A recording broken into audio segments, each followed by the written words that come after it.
Today we're going to take a look at two vital shoulder rehabilitation exercises. You know, in Z-Health we take a look at the entire body all the time whenever we're working with clients. However, there are very specific instances and when we say, you know, if you have a shoulder issue, let's talk about potentially how to actually rehab that shoulder. So what I'm going to talk about today are combination movements that can improve shoulder range of motion and shoulder strength if you have had a prior injury. So what I want to really look at today is your ability to do what's called abduction or abduction, where we're taking the arm up, out to the side, trying to bring it up, touch the ear. One of the key components to make that happen is that as my arm is coming out, my shoulder needs to go into some external rotation, and that is to make anatomical room for the movement to occur. So one of the things we sometimes run into is that people try to abduct and they run into kind of this block and it's like, they get stuck every time. So in essence, what we look at is there a way that we can reprogram the brain and body to work together so that that external rotation and some of the stabilization that's required for the shoulder happens naturally. So in order to do that, what you really have to think about is how can I do combination movements? Very often what we see in traditional shoulder rehab is people begin working on flexions and extensions and internal external rotation with little attention paid to the fact that the entire shoulder has to be stabilized. So very often what we find is that in order to create good shoulder stabilization, we need to activate a muscle called the serratus anterior. Don't really need to know that, but it lays here along your ribs. And one of the easiest ways to do that is to bring the shoulder blade, the entire shoulder, down toward the ground against resistance.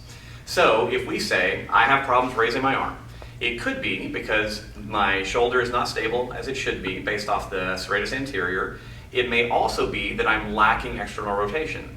So what we're going to do is we're going to do a combination exercise where we're using a rope to create some isometric resistance, making us really focus on that scapular depression, shoulder blade depression, while we work on our external rotation. Pretty simple idea. So imagining that I've got a really problematic shoulder, and that if I'm here, you know, I'm very stuck in external rotation or it's painful, or I have this painful abduction. What I can do is take a firm rope. You can do this with a band, but I actually recommend that you do it against something with less give or resistance than a band, so I like to use a rope.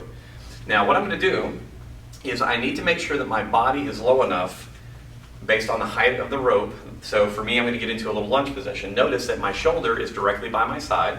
My thumb is facing the ceiling. Now what I want is to get nice and tall, make sure that my shoulder's in a good position, as in I don't have it rounded forward and up here, but in a good kind of neutral position. And what I'm going to focus on is driving my shoulder blade, my entire shoulder, toward the ground. So I'm now getting a strong isometric resistance. Remember, I'm trying to feel activation of the muscles along my ribs here. So again, as I press down, press my shoulder blade down, I should feel some contraction. Now, the exercise is to hold that as you do internal and external rotations. Particularly in our case, since we're focusing on the external component, I can begin in neutral, press my shoulder down toward the ground, externally rotate, return, and repeat. Press down, externally rotate. Now, could I add a small band or a weight to this? Absolutely, that's always a possibility to emphasize the external rotation a little bit more. But very often what you'll find is the addition of this isometric will make this a much more comfortable exercise, and you'll find out that you get a much greater range of motion when you're taking care of the rest of the shoulder. So, very easily at home, you can test your abduction. You can see where you stop, where it gets uncomfortable. Tie up your rope, belt, whatever you need. Go through maybe 5 to 15 reps of this depression, external rotation. Come out of it, retest your shoulder, and if it improves, decreases pain, improves range of motion, awesome. It's an exercise that you want to focus on. Normally in terms of volume, you want to be aiming at maybe 15 to 20 repetitions of that 3 times, 3 sets, and you can do that either all at once, but very often it's better to spread it out through the day so that you're reminding your brain what you want to have happen within the stabilization component of the shoulder. So that's exercise number 1. Exercise number 2, we're going to take advantage of something called the crossover effect.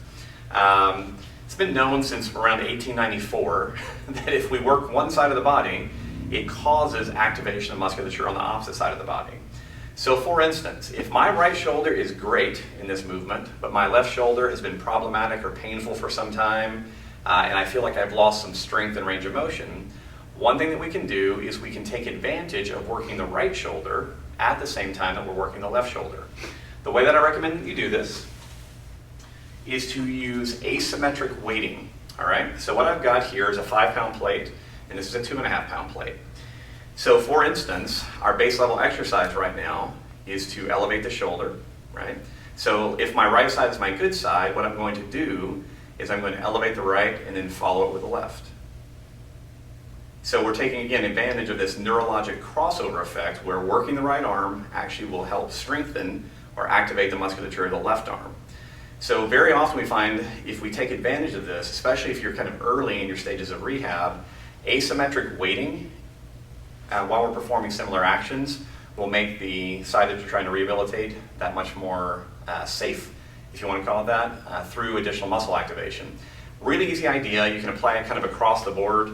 If you ever have an injured area that you feel like needs some strengthening, you may find that weighting, performing the same movement with additional weight on the good side of the body has a tremendous impact on the amount of pain and discomfort you are experiencing on the side you're rehabbing. So 2 very, very simple concepts today.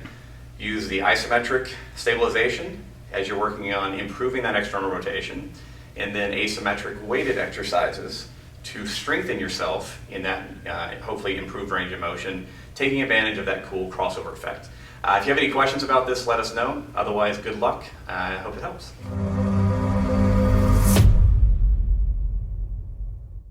Oh, let me try that one more time. That was not good. Okay. Need different words. Really hitting the gas now.